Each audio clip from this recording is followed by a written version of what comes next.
It's your boy Corey St.Rose. I'm with KUT Media. My album coming soon. New single coming soon. Jesus Peace. Look out for it. 2023. We going crazy. Let's get it.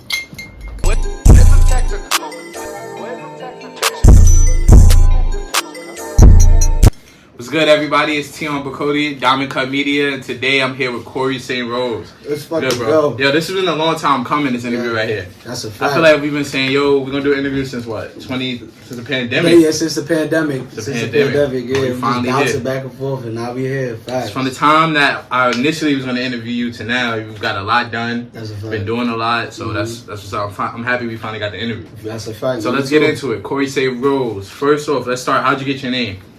That's my real name. Corey St.Rose is your real name? Yeah, that's All right, what's your ethnicity? Yeah, I'm Guyanese and Honduran. Okay, cool. That's what's up. Honduran. So where you from, man? Like in the city, where you from? Yeah, I'm from Brooklyn. Nice. What part of Brooklyn? East New York. Okay, nice. Now I'm not from Brooklyn. My dad's from East New York. Okay. So, I know a little bit about East New York. Okay, What was your experience like growing up in East New York? East New York, growing up, I think it was just like, it was just dope because like I got to meet so much different types of people. Like it was just, one side you got your Spanish people, one side you got your Caribbean people, one side you got your little white people. You know what I mean? Like I'm just mingling with everybody. So I just figured out like the best of both worlds. I was having fun. I was outside. Nice. How were you as a kid? Outside. Right. I'm glad you said outside because like, being outside as a kid in New York is like a little different. Like, you gotta explain it because people get outside and don't understand what it's like being a kid outside in New York. Alright, so like when I was younger, I was outside, like I was always with my friends. We used to go to the park, Highland Park. Used to link up over there, ride bikes and shit. I used to go on the train just to go to the city, just to walk around to Soho to 14th Street. Because back in the day, it was lit. Soho was lit back in the day. Soho was a movie back, you know what I mean? So I was doing little stuff like that. Still going to school and stuff at the same time, but going outside, just having fun. And when did you get into rapping? This is my 10th year, so I'm gonna say about like I wanted to do it since 12, but then I started when 14. Like I took it serious when I was 14. When you were 14 years old. Yeah, right? yeah. And did you grow up like your household? Did you grow up in a musical household? Hell yeah. My mom used to just bump bad like, what's that girl name? What's that rehab song? Amy Winehouse. Yeah. Amy Winehouse. Okay. Yeah. R.P. Amy Winehouse. Yeah, R.P. Amy Winehouse. She used to bump her. My dad used to just bump mad Caribbean music. Like everything, Sean Paul, all that. Like I remember I used to be doing the dishes, give me the keys and really go crazy. But yeah, like, and then my mom's Spanish, so I was a little Spanish music here and there, and then So do you have like who was your top 3 like rap? When did you get into rap? Because you just named Amy Winehouse, a little soca. Yeah, facts. Alright, so like my brother and my father, we always used to go to the movies together. We used to go see Shrek, like SpongeBob, all that shit. And it's so funny because like my dad will always be the one that's laughing the loudest. Right. But the reason why I said that because they went to see the 50 Cent movie and I couldn't see it. So I'm just like what the hell? Like, you know what I'm saying? They didn't take me, so I'm like, alright, whatever. My brother comes back and then he put on 1, 2, 3 movies and he shows the movie and I'm like, oh, okay, I see why I can't go. Right. You know what I mean? But just watching that and seeing 50, I was like, nah, it just hooked me into rap. And then from 50, it went to Hove, and after Hove, we went to Wayne, and I was just stuck on Wayne, man. Would you say that's your top 3 as a kid? Top 3? Yeah, as a kid, yeah. Not right now, though. I ain't gonna lie. I switched up. I ain't gonna cap. Okay, so you would say those 3 artists inspired you to start rapping? That's a big fact. Okay, cool. And, growing up in the city, I saw one of your interviews. You went to high school, like, downtown, right? In the city? In the city, yeah. Mary Bertram. Oh, you went to Mary Bertram? Okay, yeah, Bertram. Cool. How was that? Crazy. I've heard stories about Mary Bertram. I heard that school was really lit. Yeah, I think it was the #1 baddest school in the city. I ain't gonna cap. Right. Top 10. I think we was #1. We was top 10 though, but yeah, it was a lot. Then you went through that, and then you went to school. You went to college. Yeah, I went to college, but then when I went to college, I ain't gonna lie, like I dropped out like 4 times. I finally graduated this year. You feel me? Congrats to that. Thank you, but I dropped out like 4 times because every time I feel like every time I was in college, it was just a money play came, and I fake chose the money over school. Right. But you know. Okay, cool. But happy I got it out the way. And what you majored in? What you get your degree in? Business. Business. Nice. Congrats. I was a business major too. A what? Business management. Business management? Yeah, same shit. Nice, same shit. How can you use your degree? You know, it got to be helpful to have that degree, being an artist, going into the music industry. Yeah, fact. As far as like contracts and like reading stuff properly and like proper investing and like knowing exactly what to ask for and stuff, like as far as like doing deals and stuff, like I think that like school really helped me with that. So I think that's like the biggest thing I took from getting a business degree. And then learning about like the stock market and all that stuff, like it taught me mad stuff that like I didn't even think I would be into. You know what I mean? Did you learn that stuff from going to school? Yeah, from going to school, but then I say going to school / YouTube because like I feel like I learned a lot of shit through YouTube as well, you know, because I'm curious. You know, I'm really curious sometimes. Nah, I felt that. I always tell people I have two degrees. I got my degree from my school, and I got YouTube University. Yeah. All right, cool. Say that. So, you know, you've been making music when you were 14. How old are you now? I'm 24. I'm about to be 25 next week, though. All right, happy early birthday. That's a fact. Happy early birthday, Corey St.Rose. So you'll be 25 next week. So going on, you know, 10 years plus making music. Mm-hmm. This year you hit the 1 million plus stream mark. I think what was it, 4 million on Spotify? Yeah, it's 4 million. 4 million on Spotify. How does that feel after 10 plus year, decade plus, and you get that million? That was this year is your first year hitting $1 million, right? Yeah, first year. How does that feel? I feel like it's like a new beginning. Like I closed the chapter, and then like it's this new stuff. Like, so I'm excited. You know what I'm saying? Like it gives me real thrill for the future and stuff. It definitely give me motivation. Like yo, like anything's possible type stuff. Cause I ain't gonna cap like $1 million. That's great. Like, $1 million. Like so. Your first M was on the MMM. Was it on the remix? Yes, on the remix. Facts. Okay, now for people that don't know MMM, the remix. Actually, my first. I'm sorry to stop you, but my first $1 million was on my project, Living Too Fast. Living Too Fast, yeah, the deluxe. That was my first $1 million off a project, but off a song, yes, the MMM, the remix. Nice. And for people that don't know MMM, the remix, you have Flipp Dinero on there. Mm-hmm. So how you get Flipp Dinero on the feature? Flipp Dinero, he was buzzing out of New York. He was like the one out of New York for like a quick second. Yeah, facts. And then whatever happened. But how did you get that Flipp feature? My son Flash. I was telling him that I wanted to do a remix for the song because the song was bubbling.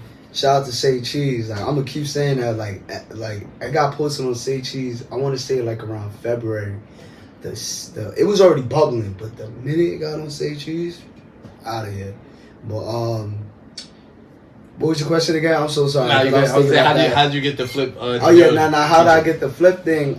So, my boy Flash, my son Kid Flash, follow my son. He do cover art and stuff. I was just telling him like I need somebody for the remix because like I said it was bubbling, and he kept just telling me Flipp because he worked with him before, and like he said like Flipp like his voice would sound good like on Fruit Beats, and I was just like you sure? And he was just like yo I'm gonna send it to him, and I was like I bet. Sent it to him, and then he just send me the he told him to send him the stems and shit. He sent him the stems. We got back the verse probably like in a week or some shit. Right. And we was ready to go from there. And I shot the music video and all that, right? Yeah. So you got to actually meet him? Yeah, I got to meet him, fact. But I met him before that. I met him at Rolling Loud 2021, backstage. Nice. Yeah, How was Flipp Dinero like in person? He's cool? He's cool he's cool, humble. Nice. Humble, you know? That's what's definitely up. New York vibe, you know what I'm saying? That's what's up. And you brought up Flash. So we interviewed Kid Flash like I think last year. Met Kid Flash. He does a lot of work, like he said, artwork, cover tape work. I met him when I interviewed Sleepy and Chef. Okay, yeah. And then I just saw him doing all that cover art. And then I was like, yo, let me interview him because he's on it heavy. He the one, yeah. Y'all got a cool relationship. I watched y'all DGB Off the Porch interview with him. Facts. And then I know y'all work a lot together. So how, speak about Kid Flash a little. He's like a creator, A&R. He's like everything. Yeah, like as far as like what he do for me or for how y'all met, y'all relationship. How we met through a mutual friend.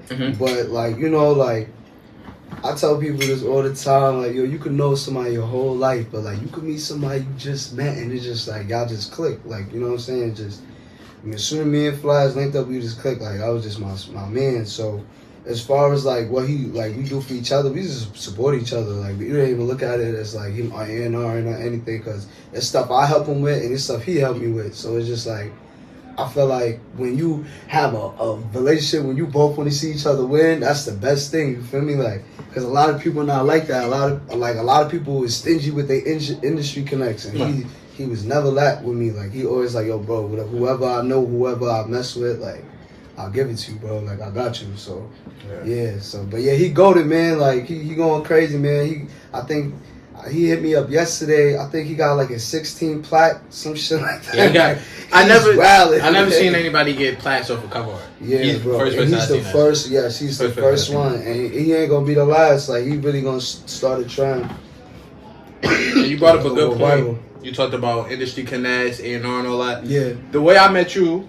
When I had my gig back when I was an A&R consultant, and I was trying to I'm not gonna say the label, I was just putting them on to some dope artists. Came across your music, and then I submitted your music, whatever. And ever since then, we just been locked in. You just sending me stuff, just keeping up with each other have going on. Right. So I'm gonna ask you, that was back when I found you late 2020? Yeah, late 2020. All right, late 2020. Now we're in late 2022, 2 years later. Right. You still have that mindset, like, do you want to get signed to a major label, or has things changed for you? It was whatever makes sense, like, whatever that makes sense for my situation right now, like, you feel me? I can't deny it, because you just never know, you feel me? So, I just take it like that, you know what I mean? But it ain't nothing wrong being independent either, you feel me? So, that's what I'm doing right now, so... Only thing is just a lot of work. You feel me? It's a lot of money that you gotta come up with yourself. Like for real. Fast. And let's talk about the independent route a little bit. You got a million streams independent. Yeah. Just dropped your latest track in the video for Woke Up in Houston. So I'm gonna talk about Woke Up in Houston a little bit. What inspired that? I watched the video. It gave me the black cowboy, little Django vibe. Black cowboy vibe. Yeah, I got that. I got what was it? Red Dead Redemption. Yeah, I got that shit, bro. Niggas was hilarious. The jokes was hilarious. But we expired that. So earlier this year, we went to South by West.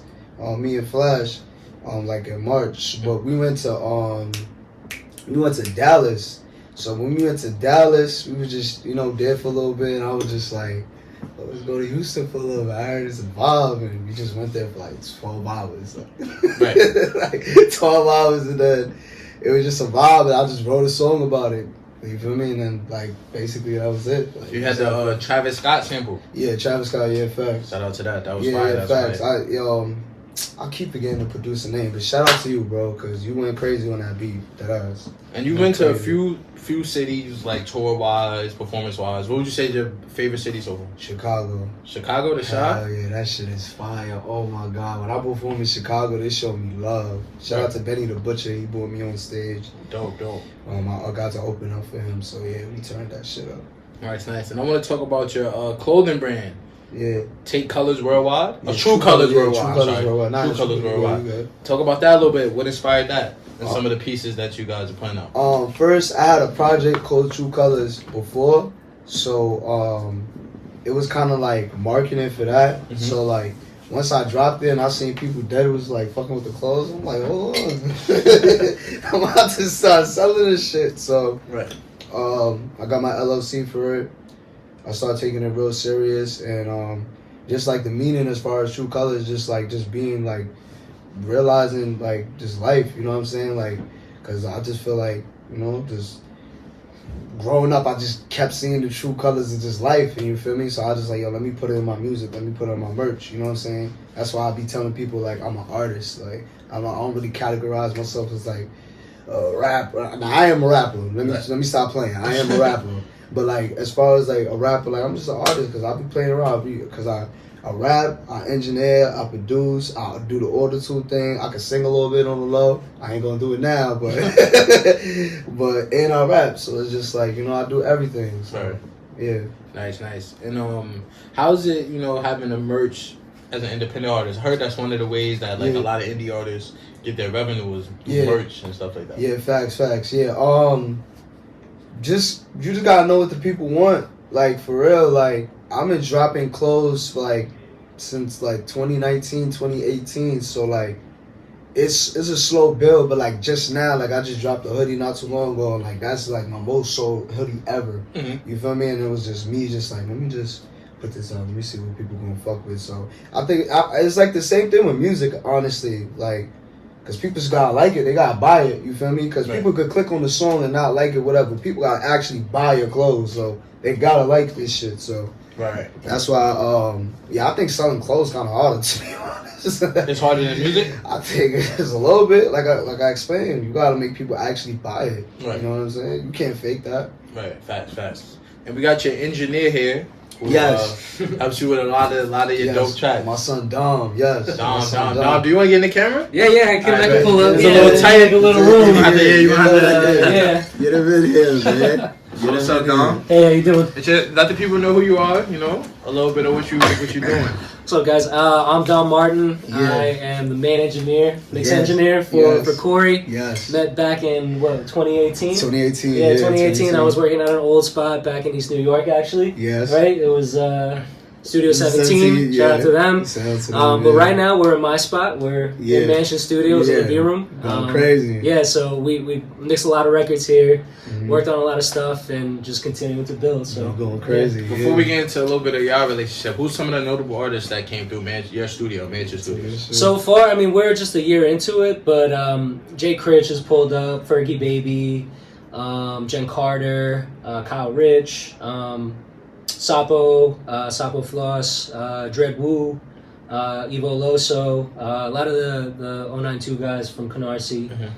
They've been out here just because we have we've worked with a lot of their artists and primarily Pop Smoke and that kind of idea. And so far, what have you and Corey cooked up in the studio so far in the studio? Shit. This whole project. Yeah, literally the whole project. My last 3 projects. Living Too Fast. Living Too Fast, the deluxe, and my new shit. So. But I think Living Too Fast was the first one officially. First one. Yeah, where we're at right now. And I'm gonna ask, being an engineer, when the artist gets like that 1 million stream mark, and you engineer the project, that has to be an accomplishment for you too, right? No, definitely. I mean that it's just so great to be a part of whatever the artist is building, whatever Corey's building. I like just view myself as like a tool and as like a person that can like help these things come true. So it's really cool to see his vision come true and to like really help him paint that palette. And like sometimes we butt heads on shit, but but that's part of the process. It is part of the process. And he understands that a lot. So and we both get it. So it's a good relationship. And once an artist, especially independently, hits 1 million streams, it's like it's the best feeling in the world because it's like we did it ourselves, like we really put our all into this thing. So it's just cool to see it come true. Especially with like no major label, like a machine behind it. It's just like hard work, grit, determination, and people liking it. So it's like it's really a blessing, man. So I'm really happy with. Shout out to Flipp for sure. Absolutely, shout out to Flipp. And I want to ask this since you have your engineer here. I was having this conversation with my boy earlier this week. He was sending me some music, we listened to it, and I was like, yeah, the music is good, it needs to be mixed and mastered a little bit better. Okay. So speak on the importance of having like a good engineer.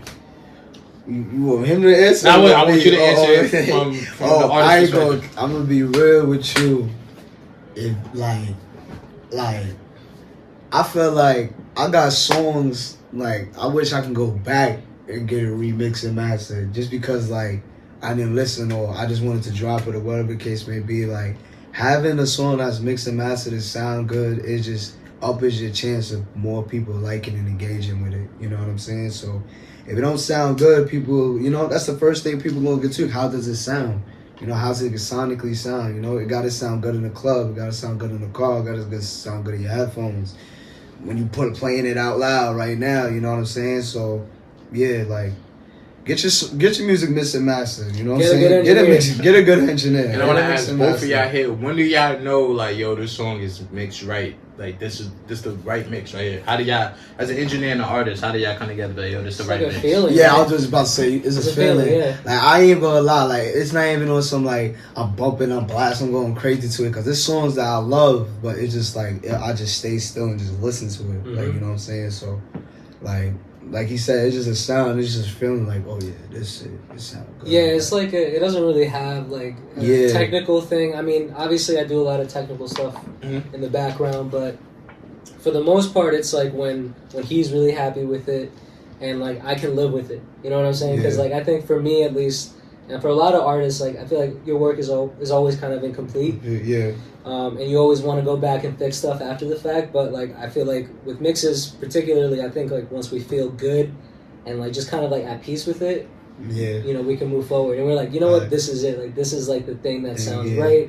It sounds good on all things, and we know that it's gonna get mastered well as well. Like it's you know, it goes through a whole process, so it's a lot of quality control.